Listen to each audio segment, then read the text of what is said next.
Media sosial diramaikan dengan rekaman detik-detik penghancuran titik tembak angkatan bersenjata Ukraina oleh awak senjata Gyasin B di arah Orekovsky. Rekamannya juga diunggah akun Telegram resmi Kementerian Pertahanan Rusia pada Kamis 1 Agustus 2024. Dalam keterangan unggahan disebutkan artileri dari kelompok pasukan Dnipro Rusia secara bertahap mengerjakan posisi militer Ukraina untuk mencegah serangan terhadap warga sipil di wilayah Zaporozhye. Menurut personel militer Rusia, tentara Ukraina melakukan pertahanan aktif dan melakukan upaya serius dalam persiapan operasinya.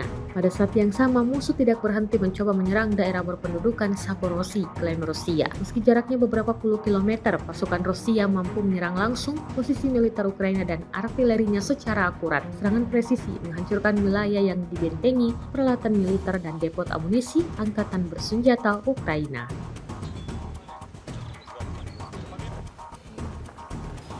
556.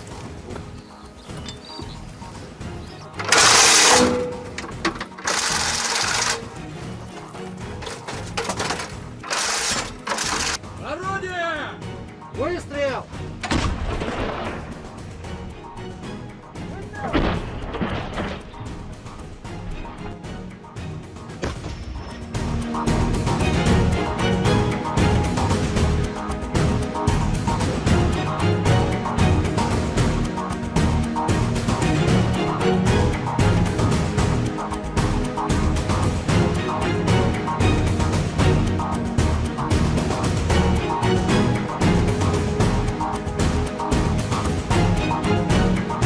Tentara Ukraina yang sembunyi di ruang istirahat alias parit galiannya menjadi target serangan mematikan militer Rusia. Pasukan Rusia menggunakan artileri menembaki hingga berakhir menewaskan tentara Ukraina. Rekamannya beredar di Telegram pada Kamis 1 Agustus 2024. Dalam keterangan unggahan disebutkan Brigade ke-238 menghancurkan infanteri Ukraina. Sebelum penyerangan, beberapa tentara Ukraina diintai di sekitar paritnya. Pasukan Rusia menggunakan senjata 2A65 MSTAB dibantu oleh awak UAV detasemen pasukan khusus benteng menghancurkan tentara Ukraina yang bersembunyi di ruang istirahat. Rekamannya pun menuai berbagai komentar dari warganet.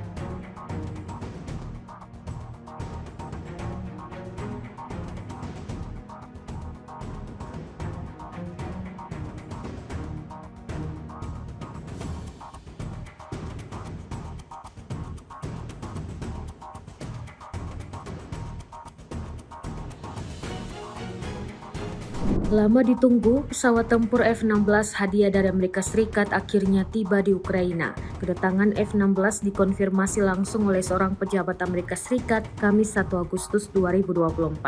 Kedatangan F-16 diklaim dapat membantu militer Ukraina membangun kembali angkatan udaranya yang saat ini telah kehabisan sumber daya akibat gempuran Rusia. F-16 buatan pabrik Lockheed Martin sebenarnya telah lama masuk ke dalam daftar keinginan Ukraina. Presiden Ukraina Volodymyr Zelensky telah berulang kali memohon kepada para sekutunya untuk mengirimkan sekitar 130 pesawat tempur F-16 yang telah dilengkapi dengan sistem senjata 20 mm seperti bom, roket, dan rudal. Namun Presiden Amerika Serikat Joe Biden menegaskan bahwa pihaknya tidak akan menyediakan jet tempur F-16 yang telah diminta oleh Ukraina dalam upaya menangkis serangan Rusia. Penolakan tersebut awalnya dimaksudkan Amerika Serikat untuk menekan lonjakan korban tewas sipil di Gaza yang telah mencapai 39.000 jiwa. Namun, setelah melewati proses negosiasi yang panjang, pengiriman jet F-16 gelombang pertama akhirnya tiba di Ukraina.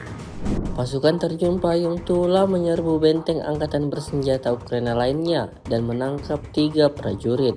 Rekamannya ramai beredar di media sosial Telegram pada Jumat 2 Agustus 2024. Satuan Resimen Parasut Pengawal dari Divisi Lintas Udara Pengawal ke-106 merebut benteng besar angkatan bersenjata Ukraina di salah satu hutan pinggir desa. Selama operasi pengintaian dan pengintaian tambahan terhadap posisi angkatan bersenjata Ukraina dari udara, pasukan terjun payung mengekspos sistem pertahanan musuh dan menembakkan senjata. Pasukan artileri kelompok tersebut menekan posisi tembakan artileri angkatan bersenjata Ukraina dan menghancurkan pos kendali di salah satu pos terdepan. Setelah mendemoralisasi musuh dengan serangan yang tepat dan menekan senjata api musuh, Pasukan terjun payung maju dari beberapa arah dengan kendaraan tempur lintas udara BMD-2 ke arah posisi Angkatan Bersenjata Ukraina. Setelah turun dari kendaraan tempur pada jarak 30 hingga 50 meter dari parit depan musuh, infanteri bersayap Tula menyerbu benteng musuh.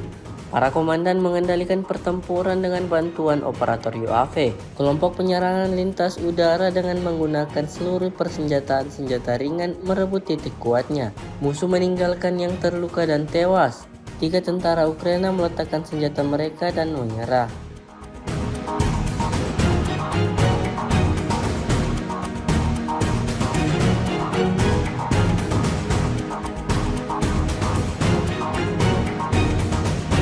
Kementerian Pertahanan Rusia baru saja merilis sebuah video yang memperlihatkan kerja tempur pasukan Dirgantara Rusia. Rekamannya diunggah di akun Telegram PT Moderasia pada Jumat 2 Agustus 2024. Dalam rekaman tersebut memperlihatkan detik-detik pasukan Dirgantara Rusia melancarkan serangan dengan rudal X-35 ke posisi perusahaan teknik radio Angkatan Pertahanan Udara Angkatan Bersenjata Ukraina. Akibat serangan rudal yang tepat, ada banyak peralatan militer Ukraina yang hancur, diantaranya stasiun radar ST-68, kabin kendali tempur, mobil, pembangkit listrik tenaga diesel, dan hingga 25 prajurit Angkatan Bersenjata Ukraina. Insiden ini jelas menambah daftar kerugian panjang yang didapatkan Angkatan Bersenjata Ukraina.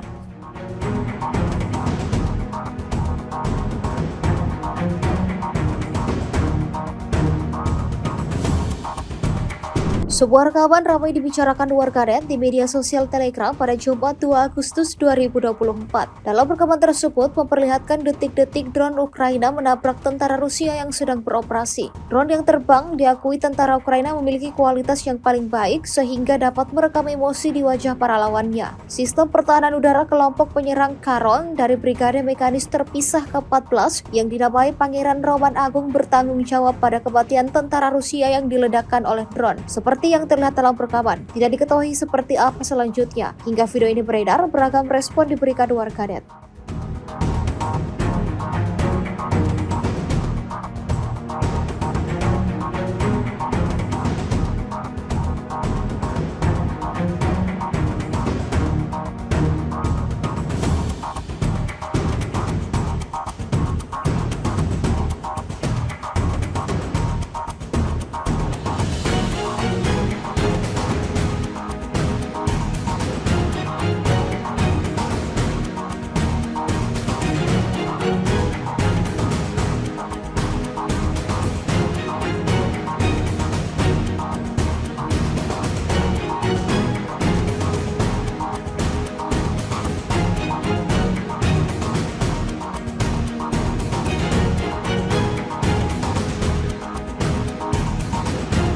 Dari ahli forensik hingga ahli drone dan peperangan elektronik, beginilah kisah seorang pejuang Manticore dengan sebutan Grif. Dalam sebuah rekaman yang ramai beredar di media sosial Telegram pada Jumat 2 Agustus 2024, seorang prajurit dari Batalion Pengintai Manticore dengan tanda panggil Grif itu menceritakan kisah menakjubkan tentang transformasi dari seorang ahli forensik dalam studi mayat menjadi ahli dalam menyesuaikan peperangan elektronik dan drone, serta bagaimana patriotisme memaksanya untuk melakukannya 2 kali melarikan diri ke distrik militer utara. Dalam wawancaranya, prajurit tersebut menggambarkan kehidupan di garis depan, menekankan pentingnya pelatihan teknis dan gotong royong di antara prajurit. Kisah Grif adalah contoh bagaimana cinta terhadap Rusia dan keinginan untuk berguna dapat mengubah hidup secara radikal, mengubah seorang spesialis sipil menjadi seorang profesional militer sejati.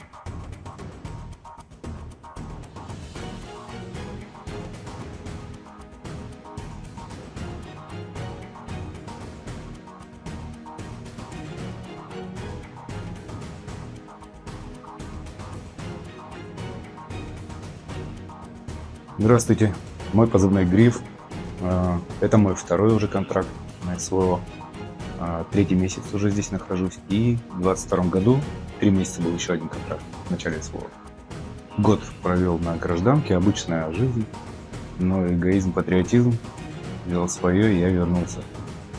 Сейчас я здесь. Занимаюсь я разными вещами. Спектр оказался широкий. В основном электроника, все, что связано с ней. Ну, сейчас это актуально. Дроны, БПЛА, РЭП, все сопутствующее. Большой спектр, просто большой спектр. Я работаю, ну, до сих пор частично по областному бюро судмедэкспертизы в отделе исследования трупов. Это как? Да, ничего общего, конечно, сейчас не имеет с моей деятельностью, но главное, я здесь приношу пользу, недаром свой хлеб ем.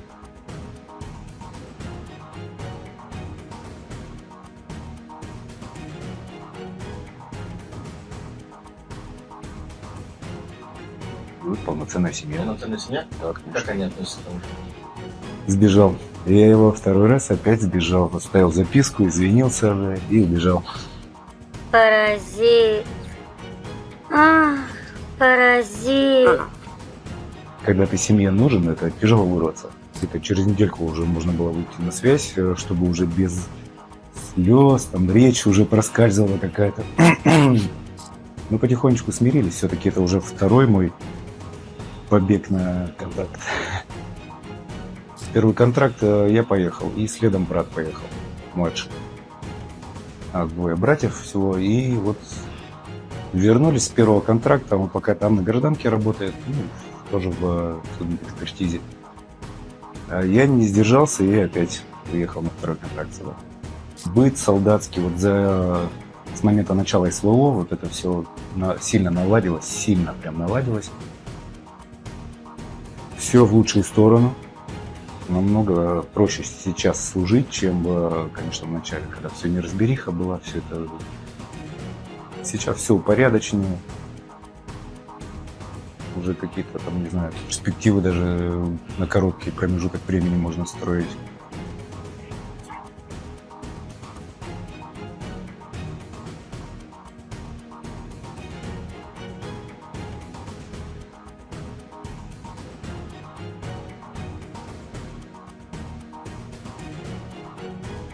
У меня свой дом. И вот за домом расстраивать дом, семью дальше развивать, хобби.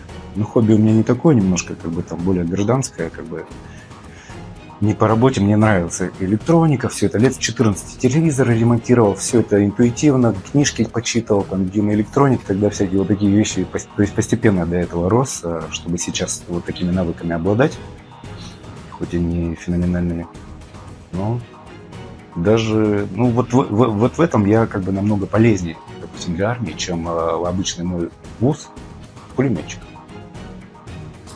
Увидели потенциал, откликнулись, всячески помогали, и до сих пор помогают и поддерживают командование, командиры, все.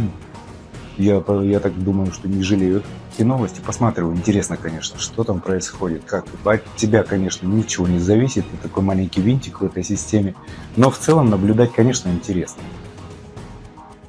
Ну, я почему-то уверен, что к концу года острая фаза закончится. Ну, такая вот прям огненная, да?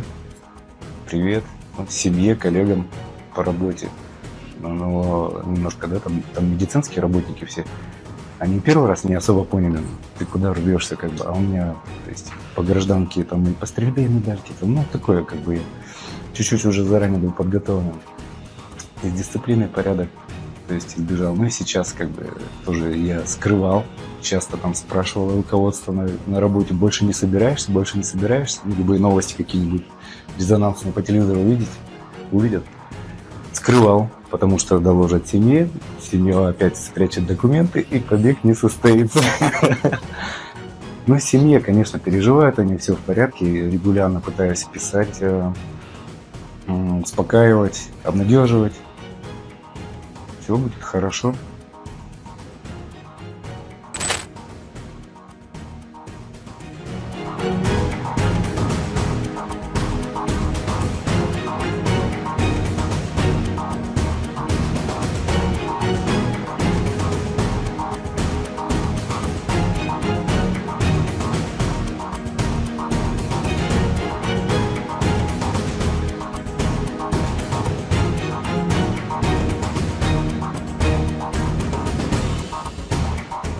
Download Tribun X sekarang, menghadirkan lokal menjadi Indonesia.